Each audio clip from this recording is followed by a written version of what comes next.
சீமான் வந்துட்டு உங்களையும் திரு ராமதாஸை வந்துட்டு இளைய தலைமுறைக்கு வந்து பெரியாரா எடுத்துக்காட்டா சொல்லியிருக்காரு சார். அது நீங்க எப்படி பாக்குறீங்க? கடும் வார்த்தை போர் 2 பேருக்கு இருந்த மத்தியிலும் உங்களை வந்து ஒரு எடுத்துக்காட்டா சொல்லியிருக்காரு தமிழ். என் மீது அவர் வைத்திருக்கிற இந்த மதிப்பீட்டுக்கு என்னுடைய நெஞ்சார்ந்த நன்றியை அவருக்கு உரித்தாக்குகிறேன். பெரியாரை நாங்கள் ஏற்க முடியாது என்று சொல்லிவிட்டு திருமாவளவன் தான் எங்களுக்கு இளம் தலைமுறையினருக்கு பெரியார் என்று சொல்லுவது ஒரு அரசியல் அணுகுமுறையாக அல்லது அரசியல் உத்தியாகத்தான் பார்க்க வேண்டியிருக்கிறது.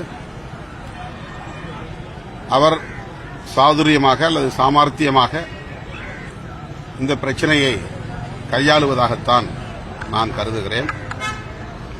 அவர் பெரியார் வழிவந்தவர், பெரியார் அரசியலை பேசியவர்,